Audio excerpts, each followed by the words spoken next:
वास्ते मैं इहदी होंद वास्ते मंगा या अपनी जिंद वास्ते मंगा, इत्थे फिर मंग खत्म हो जाती है। इत्थे एक डेडिकेशन आ जाता, समर्पण आ जाता है। And some time people ask भाई साहब what kind of message is it? It's something contradicting. If we are suffering from something, if we have some kind of pain or any kind of issue, we should pray toward Vaheguru Ji. But at the same time, Bani is telling us, follow the Rabbi Ji Raza. Try to follow the flow of Rabbi Ji's wishes. That is Sikhi. Hukum Razai chalna. So, ये दो चीज़ां ने किवें हुंदियां ने, इहदे बारे मैं अपने वालों कुछ ऐड ऑन करने की बजाय मैं स्कॉलर्स ਨੂੰ ਇੱਥੇ कोट करदा हाँ। साडे घर ਦੇ ਵਿੱਚ बड़े ने ऐसे गुरमुख संत लोग ਜਿਹੜੇ दानशमंद लोग जो कहा मैं, जिवें भाई वीर सिंह ने, वो जिस वक्त अखबार कढ़दे सीगे अपने समय दे विच, ते अखबार दे विच अक्सर लोकां ने उन्हां नूं खत चिट्ठियां लिखने, जिन्हों असीं लैटर टू एडिटर कहने आ, संपादक नूं खत इन्हां गल्लां दे जवाब दे, ते उन्होंने पब्लिश भी किए अपने तौर पर, बाद हुण उहदे किताबचे मिल जाते हैं सानूं। वो सवाल बिल्कुल उही ने जिहड़े साडे सारियां दे अज भी हैगे ने, बहुता फर्क नहीं, माड़ा मोटा किते थां नां दा फर्क होगा, otherwise we all have same kind of confusion, same kind of actually complex issues, and we really want to solve them.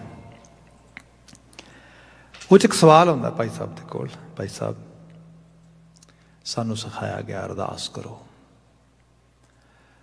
अरदास करते हैं, पर ये नाल भी सिखाया गया रब की रजा विच राजी रहो। So there are totally two different things. Either we can follow the wishes of Akal Purakh Waheguru almighty और mother nature, in that way it's completely dedication, and second way we can actually ask to Waheguru ji please show some mercy, show some grace, so we want to fulfill this wish, so we need your help to fulfill it. So in that way we are contradicting the actually raza part, that because we are not following 100% Rabbi Ji's raza. So what is the right path, what is the right way to do it? Can you help us?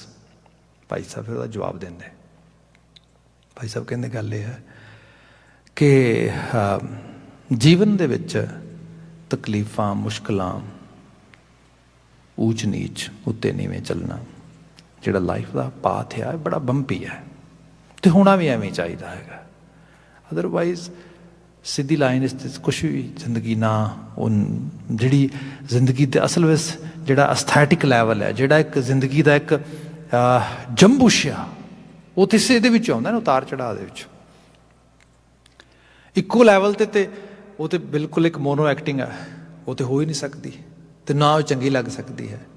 सो ये होएगा कि ये अंदर तुसी कई level के challenges feel करोगे, and that's a natural thing, normal thing है। भाई साहब कहते जिंदगी खट्टे मिठे तजर्बियां का नाम है। ये जो गुरु ग्रंथ साहब जो बाणी पढ़ते हैं, गुरु ग्रंथ साहब कहते भी ये चेते रख नानक बोलन चखना, दुख छड़ मंगीए सुख, सुख दुख दोए दर कपड़े पहरे जाए मनुख। ये झक मारन तो बाद होर कोई गल है ही नहीं कि बंदा कहे ओ रब्बा तेनू नहीं पता, जेड़ियां तू मैनू हुण परिस्थितियां, जेड़ियां तू मैनू हुण सिचुएशनस दित्तियां ने, they are not suitable to me, I need something else, so listen me, do something according to my wishes, according to my advice. That is Babaji saying, that is चख मारना. What are you doing? एक बड़े ला दे चे तू चख मार रहा है। हाँ, दुख सुख दोए दर कपड़े, ये दर दे कपड़े ने, ते कपड़े चेंज होंदे रहंदे ने। असीं आप मतलब एक सूट पाया है ते थोड़े समय बाद दूजा पाया है, फिर पहले वाला फिर पा लिया, धो के तैयार हो गया। सो इस तरीके चलता रहता है। भाई साहब ने कहा जिंदगी खटास मिठास का मिलाप है, दुख सुख धुप ते छां की तरह ने, ये नाल नाल चलते हैं। हाँ, जी गल तुसी कही है, मैं तुहानूं इन्ना जवाब दे सकदा कि मैं अपने वालों अपने तौर पर जो मैं करदा मैं वो तुहानूं दस देना वा। वो है कि कई बार हालात बनते हैं, बड़ी हवा ऐसी चलती जी बड़ी तत्ती होंदी है। There are few actually time, moment, situations I'm not able to perform my day-to-day life, day-to-day tasks. And I'm going through some kind of actually burning out situation. That time, I also have same kind of state of mind. I do prayers. I do ardas. Oh, Vaheguru Ji, hawa badi tatti hai. This situation is out of control. I cannot handle that much stress, that much sorrow, that much suffering, that much actually कोई भी चीज़ हैगी अरदास करता है तो फिर अरदास ਦੇ ਵਿੱਚ ਵੀ ਅਹਿਸਾਸ ਕਰਦਾ ਬਾਣੀ ਦੇ ਆਸ਼ੇ ਦੇ ਮੁਤਾਬਕ ਕਿ ਦਾਤਾ ਤੂੰ ਬੇਅੰਤ ਹੈ ਤੇ ਮੈਂ ਤੇਰਾ ਬੱਚਾ ਹਾਂ ਮਾਲਕ ਤੇਰੇ ਅੱਗੇ ਅਰਦਾਸ ਇਹ ਹੈ ਕਿ ਇਹ ਦੁੱਖ ਇਹ ਤਕਲੀਫ ਤੇਰਾ ਹੁਕਮ ਹੈ ਤੇਰੀ ਰਜ਼ਾ ਆ ਤੇ ਮੈਂ ਇਸ ਰਜ਼ਾ ਦੀ ਬਰਖਲਾਫਤ ਕਰ ਰਿਹਾ ਦਾਤਾ ਮੈਨੂੰ ਮਾਫ ਕਰੀ ਮੇਰੀ ਅਰਦਾਸ ਇਹ ਹੈ ਕਿ ਜੇ ਤੇਰਾ ਹੁਕਮ ਹੈ ਵੀ ਮੈਂ ਇਸੇ ਤਰੀਕੇ ਨਾਲ ਸਫਰਿੰਗ ਦੇ ਵਿੱਚੋਂ ਇਸ ਤੱਤੀਆਂ ਹਵਾਵਾਂ ਦੇ ਵਿੱਚੋਂ ਲੰਘਣਾ ਆ ਤੇ ਮਾਲਕਾ ਇਹ ਵੀ ਸ਼ੁਕਰ ਹੈ ਤੇਰਾ ਜੇ ਭੁੱਖ ਦੇ ਤਾਂ ਇਤ ਹੀ ਰਾਜੀ ਦੁੱਖ ਵਿੱਚ ਸੁਖ ਮਨਾਈ ਜੇ ਤੂੰ ਭੁੱਖ ਦੇ ਤੇ ਇਹਦੇ ਵਿੱਚ ਹੀ ਰੱਜਾਂ ਇਹਦੇ ਵਿੱਚ ਹੀ ਰਵਾਂ ਦੁੱਖ ਵਿੱਚ ਸੁਖ ਮਨਾਵਾਂ ਪਰ ਦਾਤਾ ਉਹਦੇ ਲਈ ਮੈਨੂੰ ਤੇਰੇ ਕੋਲੋਂ ਸ਼ਕਤੀ ਚਾਹੀਦੀ ਹੈ ਮੈਨੂੰ ਤੂੰ ਹੀ ਬਖਸ਼ੇਗਾ ਮੈਨੂੰ ਨਵਾਜ਼ ਦੇ ਜੇ ਹਵਾ ਐਵੇਂ ਚੱਲਣੀ ਹੈ ਤੇ ਮੈਨੂੰ ਇੰਨੀ ਸਮਰੱਥਾ ਦੇ ਮੈਂ ਹਵਾ ਸਹਿ ਸਕਾਂ ਨਹੀਂ ਤੇ ਮਾਲਕ ਇਹ ਬੜੀ ਔਖੀ ਹੈ ਰੋਕ ਇਹਨੂੰ ਮੈਂ ਤੇਰੇ ਅੱਗੇ ਅਰਦਾਸ ਕਰਦਾ ਮਰਜ਼ੀ ਤੇਰੀ ਚੱਲਣੀ ਐਂਡ ਆਫ ਦਾ ਡੇ ਤੇਰੀ ਰਜ਼ਾ ਆ ਮੈਂ ਤੇਰੀ ਰਜ਼ਾ ਦੇ ਵਿੱਚ ਹੀ ਆਪਣੇ ਆਪ ਨੂੰ ਰਾਜ਼ੀ ਰੱਖਾਂ ਮੈਨੂੰ ਇਹ ਤੌਫੀਕੀਅਤ ਦੇ ਐਕਚੁਅਲ ਇਹ ਸਿੱਖੀ ਦਾ ਕਨਸੈਪਟ ਹੈ ਐਫਰਟ ਕਰੋ ਪ੍ਰਯਾਸ ਕਰੋ ਆਪਣੇ ਆਪ ਨੂੰ ਬਰਨ ਆਊਟ ਨਾ ਕਰੋ ਆਪਣੇ ਆਪ ਨੂੰ ਉਸ ਲੈਵਲ ਤੇ ਨਾ ਜਾਓ ਜਿੱਥੇ ਅੱਕ ਜਾਓ ਥੱਕ ਜਾਓ ਹੁਕਮ ਨੂੰ ਸਮਝੋ ਹੁਕਮ ਇਹੀ ਹੈ ਕਿ ਆਪਣੀ ਸਮਰੱਥਾ ਸ਼ਕਤੀ ਦੇ ਮੁਤਾਬਕ ਜਿੰਨਾ ਤੁਹਾਡਾ ਯਤਨ ਹੈ ਕਰਦੇ ਰਹੋ ਹੌਸਲਾ ਰੱਖੋ ਵਿਵੇਕਸ਼ੀਲ ਹੋਵੋ ਜੇ ਅਵਿਵੇਕਤਾ ਮੀਨ when we are not listening our own inner instinct ਵਿਵੇਕ ਸਾਨੂੰ ਕੁਝ ਦੱਸ ਰਿਹਾ ਵਿਵੇਕ ਦਾ ਤੁਸੀਂ ਰੰਗ ਦੇਖੋ ਨਾ ਮੈਂ ਦੇਖਾਂ ਕਿ 4 ਸਾਲ ਦੇ ਬੱਚੇ ਨੂੰ 6 ਸਾਲ ਦੇ ਬੱਚੇ ਨੂੰ ਤੁਸੀਂ ਓਵਰਨਾਈਟ ਸਕਾਲਰ ਬਣਾਉਣਾ ਚਾਹੁੰਦੇ ਹੋ ਗੈਰ ਕੁਦਰਤੀ ਹੈ ਅਵਿਵੇਕ ਹੈ ਸਮਝ ਆਉਣੀ ਚਾਹੀਦੀ ਹੈ ਆਪ ਆਪਣੇ ਵਿੱਚ ਤੁਹਾਡੇ 'ਚ ਵੇਟ ਚੁੱਕਣ ਦੀ ਐਬਿਲਿਟੀ ਹੈ 20 ਕਿਲੋ ਦੀ 30 ਕਿਲੋ ਦੀ 40 ਕਿਲੋ ਦੀ ਤੇ ਤੁਸੀਂ 100 kg ਵਾਸਤੇ ਐਫਰਟ ਪਾ ਰਹੇ ਹੋ ਲਗਾਤਾਰ ਵਿਦਆਊਟ ਐਕਚੁਅਲੀ ਉਸ ਤਰੀਕੇ ਨਾਲ ਆਪਣੇ ਆਪ ਨੂੰ ਐਬਿਲਿਟੀ ਵਧਾਉਣ ਤੋਂ ਦੈਨ ਇਹ ਤਾਂ ਮਤਲਬ ਤੁਸੀਂ ਖੁਦ ਹੀ ਰਜ਼ਾ ਨੂੰ ਫੋਲੋ ਨਹੀਂ ਕਰ ਰਹੇ ਹਾਂ ਤੁਸੀਂ 100 kg ਚੱਕ ਸਕਦੇ ਹੋ ਉਹਦਾ ਕ੍ਰਾਈਟੀਰੀਆ ਆ ਕ੍ਰਾਈਟੀਰੀਆ ਇਹ ਹੈਗਾ 2-2 4-4 ਕਿਲੋ ਵਧਾਉਂਦੇ ਆ ਵੇਟ ਲਿਫਟਿੰਗ ਕਰਦੇ ਆ ਫੂਡ ਜਿਹੜਾ ਉਸ ਲੈਵਲ ਦਾ ਖਾਣਾ ਐਕਸਰਸਾਈਜ਼ ਕਰਨੀ ਸਾਰਾ ਕੁਝ it's a process go with that ਜਿਹੜਾ ਅਸੀਂ ਇਹ ਸੋਚ ਰਹੇ ਹਾਂ ਕੋਈ ਸੁਪਰ ਨੈਚੁਰਲ ਪਾਵਰ ਆਏ ਤੇ ਅਲਟੀਮੇਟਲੀ ਜੋ ਅਸੀਂ ਚਾਹੁੰਦੇ ਉਹਨੂੰ ਫੁੱਲਫਿਲ ਕਰ ਜਾਏ ਬਾਣੀ ਨੇ ਕਿਹਾ ਇਹ ਨਹੀਂ ਹੋਏਗਾ ਇਹ ਤੇਰੀ ਜਿਹੜੀ ਇਸ ਕਿਸਮ ਦੀ ਇਹ ਜਾਦੂਗਰੀ ਤੂੰ ਸੋਚ ਰਿਹਾ ਨਾ ਇਹਨੇ ਬੰਦੇ ਨੂੰ ਨੁਕਸਾਨ ਕੀਤਾ ਬੰਦੇ ਦਾ ਸੋ ਇਸ ਕਰਕੇ ਤੂੰ ਠਾਕੁਰ ਤੁਮ ਪੈ ਅਰਦਾਸ ਜੀਓ ਪਿੰਡ ਸਭ ਤੇਰੀ ਰਾਸ ਤੁਮ ਮਾਤ ਪਿਤਾ ਹਮ ਬਾਰਿਕ ਤੇਰੇ ਦਾਤਾ ਤੂੰ ਮਾਂ ਬਾਪ ਹੈ ਮੈਂ ਬੱਚਾ ਵਾਂ ਤੇਰਾ ਤੇ ਬੱਚੇ ਨੂੰ ਮਾਪੇ ਟੈਸਟ 'ਚ ਪਾਉਂਦੇ ਨੇ ਬੱਚੇ ਨੂੰ ਮਾਪੇ ਬਹੁਤ ਕੁਝ ਸਿਖਾਉਂਦੇ ਨੇ ਪਰ ਉਹ ਮਾਪੇ ਟੈਸਟ 'ਚ ਪਾਉਂਦੇ ਸਿਖਾਉਂਦੇ ਸਭ ਕੁਝ ਕਰਦੇ ਹੋਏ ਕੀ ਕਰਦੇ ਨੇ ਐਂਡ ਆਫ ਦਾ ਡੇ ਬੱਚੇ ਨੂੰ ਫੇਲ ਨਹੀਂ ਕਰਨਾ ਚਾਹੁੰਦੇ ਬੱਚੇ ਨੂੰ ਖਰਾਬ ਨਹੀਂ ਕਰਨਾ ਚਾਹੁੰਦੇ ਬਲਕਿ ਕਰਦੇ ਇਹ ਨੇ ਕਿ ਬੱਚੇ ਦੀ ਹੈਲਪ ਕਰਦੇ ਨੇ ਕੁਦਰਤ ਵੀ ਸਾਨੂੰ ਕਈ ਤਰੀਕਿਆਂ ਨਾਲ ਮਦਦ ਕਰਦੀ ਹੈ ਕਰਤਾਰ ਦਾ ਹੁਕਮ ਵੀ ਸਾਨੂੰ ਮਦਦ ਕਰਦਾ ਗੁਰੂ ਬਾਬਾ ਜਿਹੜਾ ਇੱਥੇ ਸ਼ਬਦ ਲਿਖਿਆ ਹੈਗਾ ਪਾਰ ਬ੍ਰਹਮ ਪ੍ਰਭ ਕਰ ਦਇਆ ਤਰਸ ਕਰ ਦਇਆ ਕਰ ਮੇਰੇ ਤੇ ਦਇਆ ਕੀ ਹੈ ਗੁਣ ਗਾਵਾਂ ਤੇਰੇ ਨਿਤ ਜੀਓ ਨਿਤਾ ਪ੍ਰਤੀ ਤੇਰਾ ਗੁਣਗਾਨ ਕਰਾਂ ਤੇਰੀ ਸਤੁਤੀ ਤੇਰੀ ਤਾਰੀਫ ਵਿੱਚ ਲੱਗ ਜਾਵਾਂ ਬੰਦੇ ਦਾ ਮੋਸਟਲੀ ਝਗੜਾ ਇਹ ਹੈ ਮੈਨੂੰ ਕੋਈ ਵਡਿਆਉਂਦਾ ਨਹੀਂ ਮੈਨੂੰ ਕੋਈ ਸਰਾਉਂਦਾ ਨਹੀਂ ਮੈਨੂੰ ਕੋਈ ਐਪਰੀਸ਼ੀਏਟ ਨਹੀਂ ਕਰਦਾ ਮੇਰੀ ਉਸ ਕਿਸਮ ਦੀ ਚੀਜ਼ ਇਹੀ ਬੰਦੇ ਦੀ ਮੁਸ਼ਕਲ ਹੈ ਇੱਥੋਂ ਫਿਰ ਬੰਦੇ ਦੀ ਈਗੋ ਹਰਟ ਹੁੰਦੀ ਹੈ ਬੰਦੇ ਦਾ ਜਿਹੜਾ ਹੈਗਾ ਮੋਰਾਲ ਥੱਲੇ ਜਾਂਦਾ ਆ ਬੰਦਾ ਕਹਿੰਦਾ ਨਹੀਂ ਮੇਰੇ ਤੇ ਕੰਮ ਨੂੰ ਕੋਈ ਰਿਕਗਨਾਈਜ਼ ਨਹੀਂ ਕਰ ਰਿਹਾ ਇਹੀ ਜਿਹੜੀ ਮੇਨ ਚੀਜ਼ ਹੈ ਇਹ ਬੰਦੇ ਨੂੰ ਬਹੁਤ ਤੰਗ ਕਰਦੀ ਬੜਾ ਬੌਦਰ ਕਰਦੀ ਹੈ ਜਿਹੜੀ ਸੈਲਫਲੈਸ ਹੋਣ ਵਾਲੀ ਗੱਲ ਆ ਇਹ ਹਾਰਡ ਲੱਗਦੀ ਬੰਦੇ ਲਈ ਗੁਰਬਾਣੀ ਕਹਿੰਦੀ ਸੈਲਫਲੈਸ ਹੋ ਜਾ ਪਰ ਇਹ ਸੈਲਫਲੈਸ ਹੋਣ ਦੇ ਬਾਅਦ ਇੰਨੀ ਵਡਿਆਈ ਮਿਲਣੀ ਬੰਦ ਹੋ ਜਾਏਗੀ ਬਲਕਿ ਜਿਹੜਾ ਕਰਤਾਰ ਤੇ ਤਵੱਕੋਂ ਕਰਕੇ ਤੁਰ ਪਵੇ, ਉਹਨੂੰ ਤੇ ਉਹ ਆਪਣਾ ਸਭ ਤੋਂ ਵੱਡਾ ਸੁਭਾਅ ਬਖਸ਼ ਦਿੰਦਾ। ਪਰ ਇਹ ਸਾਰੇ ਦੇ ਵਿੱਚ ਫਿਰ ਉਹ ਕਹਿੰਦਾ ਵੀ ਗੁਣ ਉਹਦਾ ਹੀ ਨੇ, ਵਡਿਆਈ ਉਹਦੀ ਹੈ, ਮੈਂ ਕੁਛ ਨਹੀਂ ਹੈਗਾ। ਇਹ ਸ਼ਬਦ ਪੜ੍ਹਦੇ ਨਾ, ਮੇਰਾ ਮੁਝ ਮੈਂ ਕਿਛ ਨਹੀਂ, ਜੋ ਕਿਛ ਹੈ ਸੋ ਤੇਰਾ, ਤੇਰਾ ਤੁਝ ਕੋ ਸੌਂਪ ਤੇ ਕਿਆ ਲੱਗਾ ਮੇਰਾ। ਮੇਰਾ ਕੀ ਲੱਗਣਾ ਹੁਣ ਇੱਥੇ? ਤੂੰ ਹੀ ਤੇ ਹੈ, ਤੇਰੀ ਤੇ ਸਭ ਹੋਂਦ ਆ, ਤੂੰ ਹੀ ਤੇ ਕਰ ਰਿਹਾ। ਹਿਤ ਤਾਤਾ ਤਰਸ ਕਰ ਮੇਰੇ ਤੇ, ਆ ਦਇਆ ਕਰ। ਇਹ ਸੋਚ ਦੇ ਦੇ, ਇਹ ਸੋਚ ਜਿਹੜੀ ਹੈ ਇਹ ਇਨਫਿਨਿਟ ਆ। That is limitless, that is totally ਇੱਕ ਹਾਇਰ ਲੈਵਲ ਦੀ ਗੱਲ ਆ। ਜਿੰਨਾ ਇਸ ਲੈਵਲ ਤੇ ਬੰਦਾ ਆਪਣੇ ਆਪ ਨੂੰ ਅਟੈਚ ਕਰੀ ਜਾਏਗਾ, ਬੰਦਾ ਹੌਲਾ ਹੋ ਜਾਏਗਾ। ਹੌਲਾ ਹੋਣ ਦਾ ਮਤਲਬ ਜਿਵੇਂ ਫਰ ਨਹੀਂ ਉੱਡਦੀ ਅਸਮਾਨ ਦੇ ਵਿੱਚ, ਸਾਡੀ ਸੋਚ ਜਿਹੜੀ, ਤੁਸੀਂ ਸਟ੍ਰੈਸ ਦਾ ਗੈਸਚਰ ਦੇਖੋ ਕੀ ਹੁੰਦਾ, ਬੰਦੇ ਦੇ ਮੋਢੇ ਐਵੇਂ ਡਿੱਗ ਜਾਂਦੇ ਨੇ, ਬੰਦਾ ਐਵੇਂ ਧੌਣ, ਵਜਨ ਹੀ ਇੰਨਾ ਪੈ ਗਿਆ ਬੰਦੇ ਤੇ ਲੋਕ ਕਈ ਵਾਰੀ ਲਿਟਰਲੀ ਤੌਰ ਤੇ ਕਹਿੰਦੇ ਨੇ ਮੇਰਾ ਸਿਰ ਬੜਾ ਹੈਵੀ ਹੈ, my heart is so heavy, I feel some kind of emotional heaviness. ਇਹ ਕੀ ਹੈ?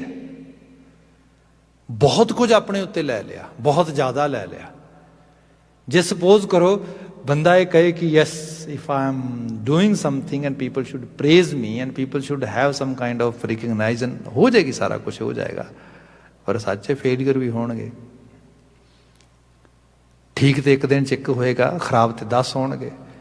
ਜੇ ਇੰਨਾ ਪਰਸਨਲੀ ਲੈ ਕੇ ਤੇ ਪਰਸਨਲੀ ਉਹਦੀ ਚੀਜ਼ ਕਰੇਗਾ, ਫਿਰ ਹੋਏਗਾ ਕਿ ਅੱਜ ਦਾ ਪੋਲੀਟੀਕਲ ਮਾਡਲ ਕਿਉਂ ਫੇਲ ਹੋ ਚੱਲਾ ਹੈ? Because if any good thing is happening, every politician is thinking okay let's take credit. ਠੀਕ ਹੈ ਭਾਈ, ਲੈ ਲਓ, ਪਰ ਗੁੱਡ ਸਟੱਫ ਤੇ ਕੋਈ ਹੋਏਗਾ 2 4 10, ਉਹਦਾ ਤੇ ਕ੍ਰੈਡਿਟ ਲੈਣ ਵਾਸਤੇ ਸਾਰੇ ਅੱਗੇ ਨੇ। ਜਦੋਂ ਕਿਤੇ ਆਲੇ ਦੁਆਲੇ ਕੋਈ ਮੈਸ ਬਣਦੀ ਹੈ, ਫਿਰ ਅਕਾਊਂਟੇਬਿਲਿਟੀ ਤੈਅ ਨਹੀਂ ਹੁੰਦੀ, ਫਿਰ ਬੜਾ ਰੌਲਾ ਪੈਂਦਾ, ਫਿਰ ਇਹ ਸਾਰੇ ਦੇ ਨਾਲ ਇੱਕ ਅਜੀਬ ਹਾਲਤ ਬਣਦੀ ਹੈ। ਜੇ ਬੰਦਾ ਇਸ ਲੈਵਲ ਤੇ ਦੇਖੇ ਕਿ it's a part of system, systemic, ਤੁਸੀਂ ਲਫ਼ਜ਼ ਬੜਾ ਸੁਣਿਆ ਰੀਸੈਂਟਲੀ ਰੇਸ਼ਿਜ਼ਮ ਦੇ ਨਾਂ ਦੇ ਉੱਤੇ, ਇਹਨੂੰ ਬਹੁਤ ਧਿਆਨ ਨਾਲ ਸਮਝੋ। ਜਿਹੜਾ ਸਿਸਟੈਮਿਕ ਜਾਂ ਸਿਸਟਮ ਹੈ ਨਾ, ਸਿਸਟਮ ਰਿਜ਼ਲਟ ਪ੍ਰੋਡਿਊਸ ਕਰਦਾ ਹੈ। And we are all part of the system, and we are all creating system, and we have our own system. And one system Mother Nature has gifted us. ਜਿਹੜਾ ਵੱਡਾ law of universe ਆ, ਹੁਕਮ ਇਹੀ ਹੈ, ਇਸ ਚੀਜ਼ ਨਾਲ ਸਮਝੋ ਇਹਨੂੰ। ਹੁਣ ਇਹਦੇ 'ਚ ਗੱਲ ਇਹ ਹੈ ਕਿ ਕੁਝ ਸਰਟਨ ਕਿਸਮ ਦੇ ਰਿਜ਼ਲਟ ਆਉਂਦੇ ਨੇ, ਜਿਹੜੇ ਰਿਜ਼ਲਟ ਸਾਨੂੰ ਹੈਪੀ ਨਹੀਂ ਕਰਦੇ ਸਮਾਜ ਵਿੱਚ, ਸੰਸਾਰ ਦੇ ਵਿੱਚ। ਤੇ ਅਸੀਂ ਕੀ ਕਰਦੇ ਹਾਂ? ਅਸੀਂ ਇੰਡੀਵਿਜੂਅਲਸ ਨੂੰ ਪਿਕ ਕਰ ਲੈਂਦੇ ਹਾਂ, ਉਹ ਫਲਾਣੇ ਦਾ ਕਸੂਰ ਹੈ, ਫਲਾਣੇ ਦਾ ਕਸੂਰ ਹੈ, ਫਲਾਣੇ ਦਾ ਕਸੂਰ ਹੈ। ਸਿਸਟਮ ਨੂੰ ਪਿਕ ਨਹੀਂ ਕਰਦੇ। ਸਿਸਟਮ ਨੂੰ ਦੇਖੋ ਸਾਰੇ, ਉਹ ਸਿਸਟਮ ਦੇ ਵਿੱਚੋਂ ਚੀਜ਼ਾਂ ਆ ਰਹੀਆਂ। ਗੁਰੂ ਸਾਹਿਬ ਨੇ ਇੰਡੀਵਿਜੂਅਲ ਨੂੰ ਪਿਕ ਨਹੀਂ ਕੀਤਾ। ਜੇ ਇੰਡੀਵਿਜੂਅਲ ਨੂੰ ਪਿਕ ਕਰਦੇ ਤੇ ਫਿਰ ਲੜਾਈ ਹੋਣੀ ਸਾਰੀ ਔਰੰਗਜ਼ੇਬ ਦੇ ਖਿਲਾਫ। ਬਸ ਔਰੰਗਜ਼ੇਬ ਗੱਦੀ ਤੋਂ ਡਿੱਗ ਜੇ, then everything is green. Jahangir ਨੂੰ ਗੱਦੀ ਤੋਂ ਲਾ ਦਿਓ, everything is green. No, Jahangir ਵਰਗੇ 50 ਆਉਣਗੇ, ਬਦਲ ਜਾਣਗੇ, ਸਿਸਟਮ ਥੋੜਾ ਬਦਲੇਗਾ। ਤੇ ਸਿਸਟਮ ਇਹ ਵੀ ਨਹੀਂ ਕਿ ਜਹਾਂਗੀਰ ਨਮਾਜ਼ ਪੜ੍ਹਦਾ ਸੀਗਾ, ਉੱਥੇ ਕੋਈ ਸੁਖਮਨੀ ਸਾਹਿਬ ਪੜ੍ਹਨ ਵਾਲਾ ਬਿਠਾ ਦਿਓ। ਨੋ, ਸਿਸਟਮ ਬਦਲੋ, ਕਿਉਂਕਿ ਰਿਜ਼ਲਟ ਉਹ ਚਾਹੀਦੇ ਨੇ। ਜੋ ਰਿਜ਼ਲਟ ਚਾਹੀਦੇ ਨੇ, ਤੇ ਫਿਰ ਪੂਰੇ ਦਾ ਪੂਰਾ ਫਿਰ ਚੇਂਜ ਆ। ਐਕਚੁਅਲੀ ਆਹ ਚੀਜ਼ ਜਿਹੜੀ ਹੈ, ਇਹ ਹੈ ਕਰਤਾਰੀ ਨਿਜ਼ਾਮ ਨੂੰ ਸਮਝ ਕੇ ਉਹਦੇ 'ਚ ਸਹੀ ਰੂਪ ਵਿੱਚ ਕੰਟਰੀਬਿਊਟਰ ਬਣਨਾ। ਤੇ ਇਹਦੀ ਸ਼ੁਰੂਆਤ ਹੋਏਗੀ ਆਪਣੇ ਆਪ ਤੋਂ। ਬੰਦਾ ਚੰਗਾ ਕਰੇ, ਚੰਗਾ ਕਰਕੇ ਕ੍ਰੈਡਿਟ ਨਾ ਲੱਭੇ, ਗੁਣ ਗਾਏ ਕਰਤਾਰ ਦੇ। ਪਰਿਵਾਰ ਵਿੱਚ, ਹਰ ਜਗ੍ਹਾ ਤੇ ਤੁਸੀਂ ਛੋਟੇ ਛੋਟੇ ਲੈਵਲ ਤੇ ਦੇਖੋ।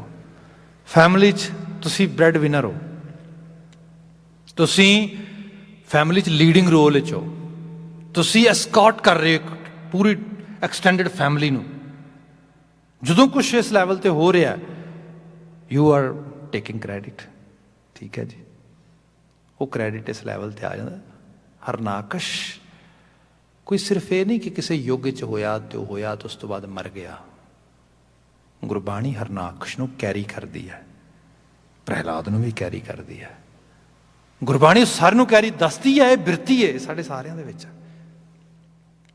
ਹਰਨਾਕਸ਼ ਦੀ problem Ki C? Harnakash wasn't a bad ruler. Harnaksha wasn't actually a bad, you can say, cruel at the first place. ਉਹ 'ਚ ਕੀ ਸੀਗਾ ਕਿ ਉਹ ਕਹਿੰਦਾ ਸੀਗਾ मेरा गुणगान करो, मेरी वडियाई करो, मैनू कहो भी तू ही सब कुछ है बस। घर दे बेटा प्रहलाद वो कहते नहीं नहीं तुसी नहीं सब कुछ है, तुसी एक छोटा जिहा पार्ट, उन्हें पार्ट ही लवो अपना। तुसी पिता का रोल अदा करते हो, राजे का रोल अदा करते हो, अदा करो। जिहड़ा वड्डा निज़ाम है वो कोई होर है, ਉਹਦੇ ਨਾਲ ਅਸੀਂ ਸਾਰੇ ਐਸੋਸੀਏਟ ਕਰੀਏ, ਗੁਣ ਉਹਦਾ ਗਾਈਏ। ਹੁਣ ਇੱਥੇ ਗੜਬੜ ਹੋ ਗਈ। ਉਹ ਕਹਿੰਦਾ ਐਵੇਂ ਨਹੀਂ ਹੋ ਸਕਦਾ। ਮੌਲਿਕ ਰੂਪ ਦੇ ਵਿੱਚ ਜਿਹੜੇ ਅਥਾਰਟੀਜ਼ ਨਹੀਂ ਹੈਗੇ ਘਰਾਂ ਦੇ ਵਿੱਚ, ਭਾਵੇਂ ਉਹ ਲੇਡੀਜ਼ ਨੇ, ਭਾਵੇਂ ਬੱਚੇ ਨੇ, ਭਾਵੇਂ ਉਹ ਵਨਰੇਬਲ ਨੇ, ਭਾਵੇਂ ਉਹ ਬਾਅਦ ਵਿੱਚ ਏਜਡ ਹੋ ਗਏ ਲੋਕ ਨੇ, ਪਹਿਲੇ ਲੈਵਲ 'ਤੇ ਉਹ ਰਿਸਪੋਂਸੀਬਲ ਨਹੀਂ ਹੁੰਦੇ ਇਸ਼ੂਜ਼ ਦੇ। ਰਿਸਪੋਂਸੀਬਲ ਕੌਣ ਹੁੰਦੇ ਨੇ?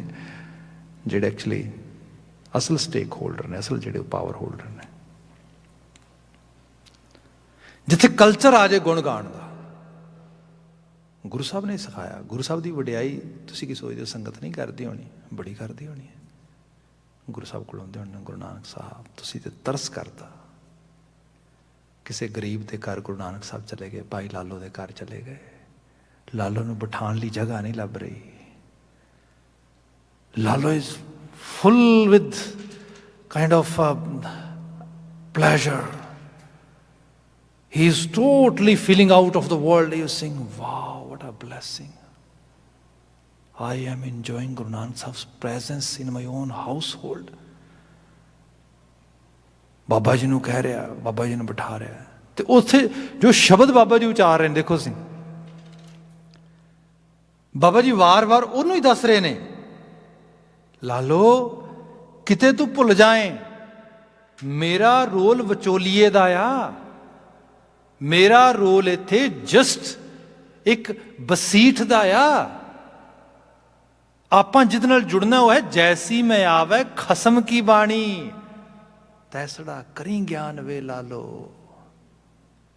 ਲਾਲੋ ਮਤੇ ਤੂੰ ਭੁੱਲ ਜਾਏ, ਵਡਿਆਈ ਉਹਦੀ ਆ, ਸਤਰੀਫ ਉਹਦੀ ਆ, ਉਹਦੇ ਨਾਲ ਆਪਾਂ ਸਾਂਝ ਪਾਉਣੀ ਹੈ।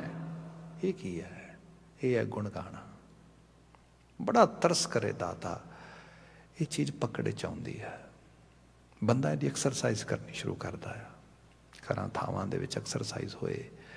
ਕੋਈ ਵੱਡਾ ਨਹੀਂਗਾ, ਨਾ ਮਾਂ ਵੱਡੀ ਹੈ, ਨਾ ਪਿਓ ਵੱਡਾ ਆ, ਨਾ ਦਾਦਾ ਵੱਡਾ ਆ, ਨਾ ਦਾਦੀ ਵੱਡੀ ਹੈ। ਵੱਡਾ ਕੌਣ ਹੈ? ਵੱਡਾ ਕਰਤਾਰ ਹੈ। ਆਸਾ ਦੀ ਵਾਰ ਸਵੇਰੇ ਅਸੀਂ ਗਾਉਂਦੇ ਹਾਂ, ਤੇ ਸਮਾਪਤੀ ਕਿੱਥੇ ਹੁੰਦੀ ਹੈ? ਵੱਡੇ ਕੀਆਂ ਵਡਿਆਈਆਂ ਕਿਛ ਕਹਿਣਾ ਕਹਿਣ ਨਾ ਜਾਏ। 90% households we can see this kind of debates, this kind of quarreling or confrontations. Who is the breadwinner? Breadwinner. I am the breadwinner. I am providing everything. Why you guys are not listening to me that way?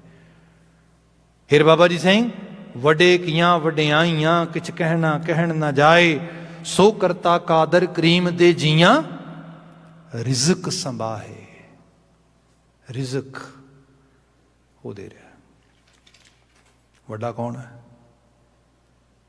ਕਈ ਵਾਰ ਅਸੀਂ just ਇੱਕ ritual ਬਣਾ ਲੈਂਦੇ ਹਾਂ, and that's not a bad thing, that's a good thing, but we have to take extra step.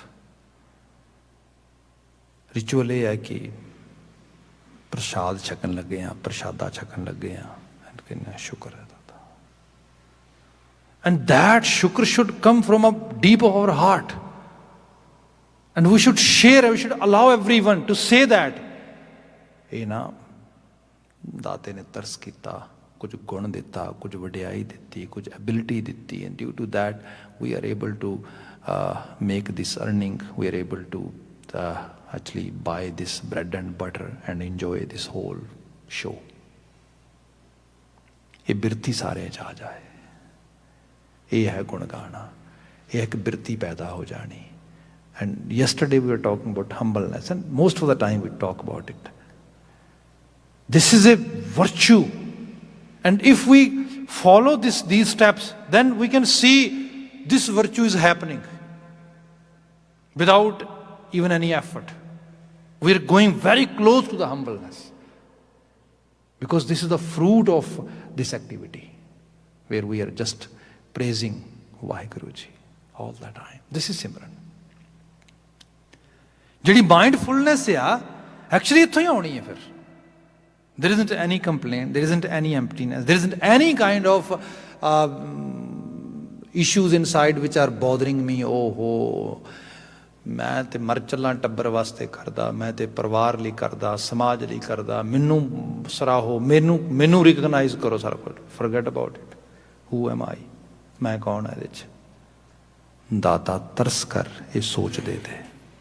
Guru Sahib Singh ਪਾਰ ਬ੍ਰਹਮ ਪ੍ਰਭ ਕਰ ਦਇਆ, ਗੁਣ ਗਾਵਾਂ ਤੇਰੇ ਨਿਤ ਜੀਓ। ਆਏ ਮਿਲੋ ਸੰਤ ਸੱਜਣਾ, ਨਾਮ ਜਪੈ ਮਨ ਮਿਤ ਜੀਓ। ਕੱਲਾ ਬੰਦਾ ਇਸ ਕਿਸਮ ਦੀ ਜਿਹੜੀ ਇੱਕ ਸੋਚ ਹੈ, ਵੈਸੇ ਤਾਂ ਇਕੱਲਾ ਕੁਛ ਵੀ ਅਚੀਵ ਨਹੀਂ ਕਰ ਸਕਦਾ। You can easily actually see and understand by just paying little attention toward the world. ਵੱਡੇ ਵੱਡੇ ਕੱਲੇ ਫੈਮਿਲੀ ਓਨਿੰਗ ਬਿਜ਼ਨਸ ਵਾਲੇ ਜਾਂ ਵੱਡੇ ਵੱਡੇ ਜਿਹੜੇ ਰਿਚ ਲੋਕ ਸੀਗੇ, ਰਾਜੇ ਲੋਕ ਸੀਗੇ, ਡਿਕਟੇਟਰ ਲੋਕ ਸੀਗੇ, ਦੇ ਐਕਚੁਅਲੀ ਫੇਲ ਹੋ ਗਏ। ਰੀਜ਼ਨ ਕਿਉਂਕਿ ਦੁਨੀਆ ਕਾਰਪੋਰੇਸ਼ਨ ਨਾਲ, ਕਾਰਪੋਰੇਟ ਵਰਲਡ ਚੱਲਦਾ ਆ, ਇੱਕ ਦੂਜੇ ਦੇ ਸਹਿਯੋਗ ਨਾਲ। ਜੇ ਤੁਸੀਂ ਸਹਿਯੋਗ ਦਿੰਦੇ ਨਹੀਂ, ਸਹਿਯੋਗ ਲੈਂਦੇ ਨਹੀਂ, that mean you are planning to fail. It's easy. ਅੱਜ ਗਰੁੱਪ ਲਰਨਿੰਗ ਦੀ ਗੱਲ ਹੋ ਰਹੀ ਹੈ, ਅਸੀਂ ਤੇ ਕਾਉਂਸਲਿੰਗ ਵਿੱਚ ਦੇਖ ਰਹੇ ਹਾਂ। ਜਿਹੜਾ ਗਰੁੱਪ ਕਾਉਂਸਲਿੰਗ ਦਾ ਖਾਸ ਕਰਕੇ ਜਿੰਨਾ ਉਹਦਾ ਆਊਟਕਮ ਆ comparatively, actually individual sessions are not producing anything, ਕਿਉਂਕਿ ਉਹਦੇ 'ਚ ਬੰਦਾ ਇੱਕ ਦੂਜੇ ਦੀ ਹੈਲਪ ਬਹੁਤ ਮਲਟੀਪਲ ਲੈਵਲ ਤੇ ਕਰਦਾ ਆ। ਉਹ ਜਿਹੜਾ ਇੱਕ ਕੋਹੇਰੈਂਸ ਬਿਲਡ ਹੁੰਦਾ ਆ, ਉਹਦੀ ਤੇ ਕਮਾਲ ਹੋ ਜਾਂਦੀ ਹੈ। ਹੁਣ ਜਿਹੜੀ ਗੱਲ ਹੋ ਰਹੀ ਹੈ, ਗੁਰੂ ਗ੍ਰੰਥ ਸਾਹਿਬ ਨੂੰ ਅਸੀਂ ਕਹਿੰਦੇ ਹੈਗੇ ਆ ਲਿਵਿੰਗ ਕਾਰਪੋਰੇਟ ਗੁਰੂ। 35 ਮਹਾਂਪੁਰਖ ਇਕੱਠੇ ਬੈਠੇ ਨੇ ਤੇ ਕੈਸੀ ਕੰਪਨੀ ਬਿਲਡ ਕਰਦੇ ਨੇ ਜਿਹੜੀ ਤੁਹਾਨੂੰ ਇੰਸਪਾਇਰ ਕਰਦੀ ਹੈ, ਤੁਹਾਨੂੰ ਇੰਸਪੀਰੇਸ਼ਨ ਦਿੰਦੀ ਹੈ। ਜੇ ਅਸੀਂ ਇਕੱਠੇ ਬੈਠੇ ਹਾਂ, ਅਸੀਂ ਇੱਕ ਸਕੂਲ ਆਫ ਥਾਟ ਨੂੰ ਫੋਲੋ ਕਰਕੇ ਇਸ ਲੈਵਲ ਤੇ ਇੱਕ ਗ੍ਰੰਥ ਦੇ ਰੂਪ ਦੇ ਵਿੱਚ ਗਾਈਡ ਕਰ ਰਹੇ ਹਾਂ, ਤੁਸੀਂ ਕਿਉਂ ਨਹੀਂ ਕਰ ਸਕਦੇ? ਤੁਸੀਂ ਕਿਉਂ ਨਹੀਂ ਇੱਕ ਕੰਪਨੀ, ਇੱਕ ਸੰਗਤ ਬਿਲਡ ਕਰ ਸਕਦੇ? ਇਹ ਤੇ ਗੁਰੂ ਬਾਬਾ ਜੀ ਨੇ ਕਿਹਾ, ਕਹਿਣ ਲੱਗੇ ਆਏ ਮਿਲੋ ਸੰਤ ਸੱਜਣਾ। ਓਪਨ ਮਾਈਂਡਡ ਹੋਏ, ਇਹੋ ਜਿਹੇ ਸੰਤ ਜਿਹਨਾਂ ਨੂੰ ਇਨਵਾਈਟ ਕਰੇ, ਮਿਲੇ, ਸਾਂਝ ਪਾਏ। ਇਹ ਹੈ ਜਿਹੜਾ ਐਰੋਗੈਂਟ ਬਿਹੇਵੀਅਰ ਆ, ਇਹ ਬੰਦੇ ਨੂੰ ਬੜਾ ਤੰਗ ਕਰਦਾ ਹੈ। ਅਤੇ ਬੰਦਾ ਇਕੱਲਾ ਆਪਣੇ ਆਪ ਨੂੰ ਤੋਪ ਸਮਝਦਾ ਆ।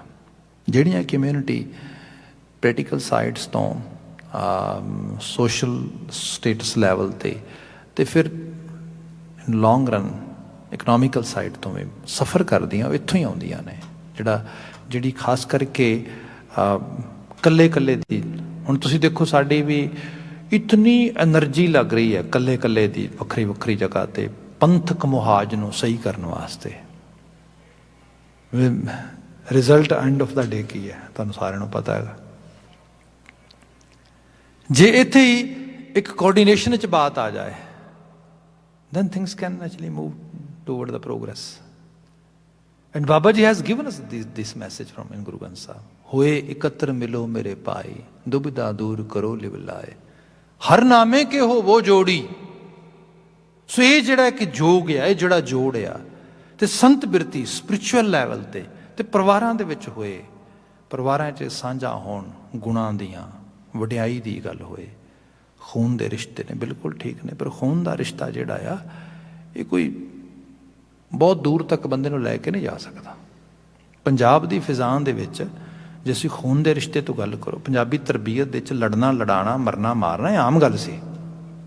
ਇਹ ਕੋਈ ਮਤਲਬ ਇਹ ਨਹੀਂ ਹੈ ਕਿ ਇਹ ਥੋੜ੍ਹੇ, ਕਿਉਂਕਿ ਸਰਵਾਈਵਲ ਇਸ਼ੂ ਸੀਗਾ, ਲਗਾਤਾਰ ਇਹੋ ਜਿਹੀ ਧਰਤੀ ਸੀ, ਇੱਥੇ ਫਰਟਾਈਲ ਸੋਇਲ ਸੀ ਕਿ ਜ਼ਮੀਨ ਦੇ ਉੱਤੇ ਫਸਲ ਪੈਦਾ ਹੁੰਦੀ ਸੀ, ਅਨਾਜ ਪੈਦਾ ਹੁੰਦਾ ਸੀਗਾ, ਅਤੇ ਅਨਾਜ ਬੰਦੇ ਨੇ ਸਾਰਾ ਕੁਝ ਪੈਦਾ ਕੀਤਾ। ਜਦੋਂ ਫਸਲ ਪੱਕਣ ਦੀ ਵੀ ਵਾਰੀ ਆਈ, ਕੋਈ ਲੁੱਟ ਕੇ ਲੈ ਜਾਏਗਾ।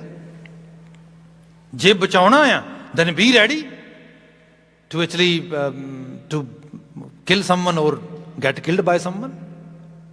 ਇਹ ਚੀਜ਼ ਜਿਹੜੀ ਹੈ ਕਿਸਾਨੀ ਦੇ ਨਾਲ ਜੁੜੀ ਇਸ ਤਰੀਕੇ ਨਾਲ ਰਹੀ, ਅਤੇ ਇਹੋ ਜਿਹਾ ਫਿਰ ਕਲਚਰ, ਇੱਕ ਟਰਾਈਬ ਕਲਚਰ ਜਿਹੜਾ ਆ, ਇਹ ਬਿਲਡ ਹੋਇਆ। ਸੌਰੀ ਟੂ ਸੇ, ਮੈਂ ਤੁਹਾਨੂੰ ਜੇ ਕਹਾਂ ਤੁਸੀਂ ਫੋਕਲੋਰ ਪੜ੍ਹੋ, ਫੋਕਲੋਰ ਸੁੱਟ ਪਾਉਣ ਵਾਲੀ ਚੀਜ਼ ਨਹੀਂ ਹੈ, ਸਿੱਖਣ ਵਾਲੀ ਚੀਜ਼ ਹੈ। ਅਨਫੋਰਚੂਨੇਟਲੀ ਉਹਨੂੰ ਪ੍ਰੈਜੈਂਟੇਸ਼ਨ ਲੋਕੀ ਆਪਣੇ ਢੰਗ ਨਾਲ ਦਿੰਦੇ ਨੇ। ਹੁਣ ਤੁਸੀਂ ਪੀਲੂ ਦਾ ਜਿਹੜਾ ਉਹਨੇ ਕਿੱਸਾ ਲਿਖਿਆ ਮਿਰਜ਼ੇ ਤੇ ਸਾਹਿਬਾਂ ਵਾਲਾ, ਉਹ 'ਚ ਦੇਖੋ ਉਹਦੇ ਬਿਹਾਫ 'ਤੇ ਜਿਹੜਾ ਫੋਕਲੋਰ 'ਚ ਬਹੁਤ ਸਾਰੇ ਗੀਤ ਵਗੈਰਾ ਰੈਡੀ ਹੋਏ। ਤੁਸੀਂ ਦੇਖੋ ਉਹਦਾ ਐਕਟ ਦੇਖੋ ਕਿੱਡਾ, ਮਤਲਬ ਕਿੰਨਾ ਭਦਸਨਾਯੋਗ ਐਕਟ ਆ। ਵਿਆਹ ਦੇ ਸਮੇਂ ਕਿਸੇ ਦੇ ਘਰ ਦੇ ਵਿੱਚੋਂ ਬੱਚੀ ਨੂੰ ਉਧਾਲ ਕੇ ਲੈ ਆਉਣਾ, that's unacceptable in any society. Which society can accept it? Tell me. Even we are living in today's world. ਹਾਂ ਫਿਲਮਾਂ 'ਚ ਚੰਗਾ ਲੱਗਦਾ ਹੈ, ਉਹ ਇੱਕ ਫੈਂਟਸੀ ਹੈਗੀ, ਉਹਦੇ 'ਚ ਡਰਾਮਾ ਹੋ ਗਿਆ ਸਾਰਾ ਕੁਝ, but real world try to think about it. ਸਾਰੀ ਸੁਸਾਇਟੀ ਇਕੱਠੀ ਹੈ, ਫੈਮਲੀਜ਼ ਆ ਰਹੀਆਂ ਨੇ ਸਾਰੀਆਂ, and marriage is going to happen in actually few minutes, and then that time they realize oh bride is not there. ਕੀ ਹਾਲਤ ਹੋਏਗੀ? Will they be able to live in this society? Think about it. ਉਹ ਰਹਿ ਸਕਣਗੇ? ਜੇ ਰਹਿਣਗੇ ਤਾਂ ਕਿਵੇਂ ਰਹਿਣਗੇ? ਉਹ ਕੀ ਹਾਲਤ ਬਣੇਗੀ? ਸੋ ਇਹ ਸਾਰੀ ਚੀਜ਼ ਨੂੰ ਸੋਚ ਕੇ ਦੇਖੋ। ਉਹਦੇ 'ਚ ਕੀ ਹੋਇਆ? ਉਹ ਜਿਹੜਾ ਕਰੈਕਟਰ ਹੈਗਾ Mirza, he did it according to that folklore. ਠੀਕ ਹੈ ਜੀ, ਹੋ ਗਿਆ। ਉਹ ਹੁਣ ਟਰਾਈਬ ਕਲਚਰ ਹੈ, ਪਿੱਛੋਂ ਉਹਨਾਂ ਨੇ ਹੁਣ ਕਿੰਨੀ ਕੁ ਦੂਰ ਜਾਂਦਾ? ਆਖਰਕਾਰ ਪੂਰਾ ਪਿੰਡ ਆ, ਪੂਰਾ ਘਰ ਆ, ਪੂਰੀ ਬਰਾਦਰੀ ਆ, ਪੂਰੇ ਲੋਕ ਨੇ ਉਹ ਪਿੱਛੇ ਤੁਰ ਰਹੇ ਨੇ। ਕਿੰਨੀ ਕੁ ਦੂਰ ਜਾਂਦੇ? ਉਹ ਕਿਸੇ ਤੇ ਪਿਓ ਦੇ ਤੀਰ ਤੋੜ ਦਿੱਤੇ, that's why he got killed, otherwise he might have killed everyone. ਉਹ ਐਵੇਂ ਥੋੜਾ 2 ਨੂੰ ਮਾਰਦਾ, 4 ਨੂੰ ਮਾਰਦਾ, ਅਲਟੀਮੇਟਲੀ ਸੁਸਾਇਟੀ ਨਾਲ ਬਰਾਤ ਏਡੇ ਲੜਿਆ ਜਾ ਸਕਦਾ? ਦੇ ਗੋਟ ਕਿਲਡ, ਮਾਰਤੇ ਹੋ। ਮੁੜ ਕੇ ਕੀ ਹੋਇਆ? ਉਹਦੇ ਭਰਾ ਮਿਰਜ਼ੇ ਦੇ ਉਹ ਆਏ ਤੇ ਉਹਦੀ ਫਿਰ ਬੋਡੀ ਵਗੈਰਾ ਚੁੱਕ ਕੇ ਲਗਾਏ, ਤੇ ਉਹ ਫੋਕ ਕੇ ਜਿਹੜਾ ਰੰਗ ਆਉਂਦਾ ਕਿ ਭੁੱਲਦੇ ਭੁਲਾਉਂਦੇ ਨਾ ਜੱਟ ਕਦੇ ਵੈਰਾਂ ਨੂੰ, ਮਿਰਜ਼ੇ ਦੇ ਵੀਰ ਲੱਭਦੇ ਬੱਕੀ ਦੀਆਂ ਪੈੜਾਂ ਨੂੰ। ਮਤਲਬ ਸਾਡੀ ਬਲੱਡ ਰਿਲੇਸ਼ਨਸ਼ਿਪ ਸੀ ਉਹਦੇ ਨਾਲ, ਉਹਨੇ ਸਾਡਾ ਭਰਾ ਮਾਰਤਾ ਤੇ ਅਸੀਂ ਹੁਣ ਉਹ ਮਾਰ ਦੇਣੇ ਨੇ। ਇਹ ਖੂਨੀ ਜੰਗ ਜਿਹੜੀ ਹੈ, ਰਿਵੈਂਜ ਬੇਸਡ ਜਿਹੜਾ ਹੈ ਕਲਚਰ ਆ, ਇਹ ਰਿਵੈਲਰੀ ਜਿਹੜੀ ਹੈ ਲਗਾਤਾਰ ਚੱਲਦੀ ਰਹੀ। ਇਹਨੇ ਕਿਸੇ ਦਾ ਕੋਈ ਸਵਾਰਿਆ ਨਹੀਂ ਗਾ। ਜਿਹੜਾ ਭਾਵੇਂ ਖੂਨ ਦਾ ਹੀ ਰਿਸ਼ਤਾ ਆ, ਗੁਣ ਤੇ ਖੜਾ ਹੋਇਆ। ਤੇ ਗੁਰੂ ਸਾਹਿਬ ਨੇ ਪ੍ਰੈਫਰੈਂਸ ਕਿਹਨੂੰ ਦਿੱਤੀ ਹੈ? ਗੁਰੂ ਸਾਹਿਬ ਦਾ ਬਹੁਤ ਪਿਆਰਾ ਬੱਚਾ ਆ ਬਾਬਾ ਰਾਮ ਰਾਏ। ਕਾਬਲ ਆ, ਬੜਾ ਇੰਟਲੈਕਚੁਅਲ ਆ, ਵੈਰੀ ਐਕਚੁਅਲੀ ਰਿਸਪੋਂਸੀਬਲ ਵੀ ਹੋਏਗਾ। ਗੁਰੂ ਸਾਹਿਬ ਨੇ ਜਦੋਂ ਸੰਮਣ ਆਏ ਗੌਰਮੈਂਟ ਤੋਂ, ਤੇ ਗੌਰਮੈਂਟ ਨੇ ਪੁੱਛਿਆ ਕਿ ਆਪਣਾ ਜਿਹੜਾ ਪੱਖ ਰਖਵਾ ਕੇ, ਤੇ ਗੁਰੂ ਹਰ ਰਾਏ ਸਾਹਿਬ ਨੇ ਦਿੱਲੀ ਭੇਜਿਆ ਔਰੰਗਜ਼ੇਬ ਦੇ ਕੋਲ। Go in the actually king's court and tell why we are actually announcing that we don't want any relationship with you at all. We are doing political boycott with you. And Raja was asking, tell me, why it's happening to me? ਕਿਉਂਕਿ reason ਇਹ ਹੈ, ਯਥਾ ਰਾਜਾ ਤਥਾ ਪ੍ਰਜਾ। ਰਾਜਾ ਆਪਣੇ ਪਰਿਵਾਰ ਦੇ ਵਿੱਚ ਕਿਸੇ ਐਥਿਕਸ ਨੂੰ, ਕਿਸੇ ਲਾ ਨੂੰ, ਕਿਸੇ ਚੀਜ਼ ਨੂੰ ਫੋਲੋ ਹੀ ਨਹੀਂ ਕਰ ਰਿਹਾ। ਰਿਆਇਆ ਕੀ ਕਰੇਗੀ? ਰਿਆਇਆ ਦਾ ਨਾਸ ਹੋ ਜਾਏਗਾ, ਪਰਿਵਾਰ ਸਮਾਜ ਸਭ ਗਲਤ ਹੋ ਜਾਏਗਾ ਇਸ ਤਰੀਕੇ ਨਾਲ। ਬਾਬਾ ਰਾਮ ਰਾਏ ਗਿਆ ਉੱਤੇ, ਬਾਕੀ ਸਾਰੀ ਤਾਂ ਗੱਲ ਠੀਕ ਰਹੀ, ਪਰ ਇੱਕ ਜਗ੍ਹਾ ਤੇ ਲਾਈਨ ਕ੍ਰਾਸ ਕਰ ਗਿਆ, ਤੇ ਕ੍ਰਾਸ ਵੀ ਜ਼ਿਆਦਾ ਕਰ ਗਿਆ। ਕ੍ਰਾਸ ਕੀ ਕਰ ਗਿਆ? ਜਦੋਂ ਔਰੰਗਜ਼ੇਬ ਨੇ ਕਿਹਾ ਕਿ ਤੁਹਾਡੇ ਘਰ 'ਚ ਲਿਖਿਆ ਜਾ ਰਿਹਾ, ਮਿੱਟੀ ਮੁਸਲਮਾਨ ਕੀ ਪੇੜ ਹੈ ਪਈ ਕੁਮਿਹਾਰ, ਕੜ ਪਾਂਡੇ ਇੱਟਾਂ ਕੀਆਂ ਜਲਦੀ ਕਰੇ ਪੁਕਾਰ। That's not good. ਤੁਸੀਂ ਤਾਂ ਮੁਸਲਮਾਨਾਂ ਦੇ ਖਿਲਾਫ ਲਿਖ ਰਹੇ ਹੋ, ਹਾਲਾਂਕਿ ਮੁਸਲਮਾਨਾਂ ਦੇ ਖਿਲਾਫ ਨਹੀਂ ਹੈ ਉਹ। That actually Bani's lines are telling us ਕਿ ਬੰਦੇ ਜਿਉਂਦੇ ਜੀ ਇੱਥੇ ਮੁਕਤੀ ਹੈ। ਤੂੰ ਲੱਭ ਰਿਹਾ ਕਿ ਮਰਨ ਤੋਂ ਬਾਅਦ ਇੱਕ ਸਰਟਨ ਕਿਸਮ ਦੇ ਰਿਚੁਅਲ ਕਰਕੇ ਸ਼ਾਇਦ ਤੈਨੂੰ ਹੈਵਨ ਮਿਲ ਜਾਏਗੀ। ਨੋ, ਉਹ ਇਹ ਕਹਿਣ ਦੀ ਬਜਾਏ ਉਹਦਾ ਜਿਹੜਾ ਹੈਗਾ ਪ੍ਰਭਾਵ ਕਬੂਲ ਕੇ ਕਹਿੰਦਾ ਮਿੱਟੀ ਬੇਈਮਾਨ ਕੇ ਲਿਖਿਆ ਹੈਗਾ। Guru Sahib says no, that's unacceptable, there is no relation with you at all. ਆਪਣੀ ਜ਼ਿੰਦਗੀ ਆਪਣੇ ਢੰਗ ਨਾਲ ਜੀ ਜਾ, ਰਿਸ਼ਤਾ ਖਤਮ। ਗੁਣਾਂ ਦੀ ਸਾਂਝ ਹੈ ਇੱਥੇ, ਤੇ ਸੁੱਖ ਇਹਦੇ ਚੋਂ ਆਏਗਾ। ਇਹਦੇ 'ਚ ਇਹ ਵੀ ਨਹੀਂ ਕਿ ਇਸ ਨੂੰ ਮਾਰ ਦਿਓ ਕੁੱਟ ਦਿਓ, ਨੋ ਨੋ, ਜਿਹੜੀ ਆਨਰ ਕਿਲਿੰਗ ਵਗੈਰਾ ਡਿਸਆਨਰ ਕਿਲਿੰਗ ਨੂੰ ਅਸੀਂ ਮੋਸਟਲੀ ਕਹਿੰਦੇ ਹੈਗੇ, ਦੈਟਸ ਨਾਟ ਗੁਰਮਤ ਕਨਸੈਪਟ। ਇਹ ਕਹਿੰਦਾ ਹੈ to live your life actually by following the ethics, by following the principle of life, and these principles you can attain, you can earn through the spiritual messages, through the spiritual exercises. That is Gurbani. Guru Maharaj नवाजन बख्शिश करन, ऐसा खजाना, ऐसा अमीर विरसा, ऐसी अमीर heritage साडी असी ਉਹਦੀ ਮਲਕੀਅਤ ਰੱਖਦੇ ਹਾਂ, ਇਹ ਰਿਫਲੈਕਟ ਹੋ ਕੇ ਸਾਡੇ ਜੀਵਨ ਵਿੱਚ ਆਏ। ਅਸੀਂ ਅਕਾਲ ਪੁਰਖ ਵਾਹਿਗੁਰੂ ਦੇ ਭੈ ਵਿੱਚ ਜੀਏ, ਅਸੀਂ ਉਹਦੀ ਯਾਦ ਵਿੱਚ ਜੀਏ, ਅਸੀਂ ਉਹਦੇ ਨਾਲ ਜੁੜ ਕੇ ਜੀਏ, ਇਹ ਰੂਪ ਰਹੇ।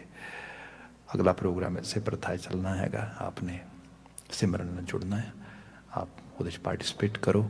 ਗੁਰਮੁਖ ਪਿਆਰੇ ਆ ਗਏ ਨੇ, ਅਗਲੀ ਸੇਵਾ ਤੁਹਾਡੀ ਕਰਨਗੇ। ਮੈਂ ਇਜਾਜ਼ਤ ਚਾਹਾਂਗਾ, ਸਭ ਪ੍ਰੇਮ ਕਹਿ ਦੇਣਾ ਜੀ। ਵਾਹਿਗੁਰੂ ਜੀ ਕਾ ਖਾਲਸਾ, ਵਾਹਿਗੁਰੂ ਜੀ ਕੀ ਫਤਿਹ।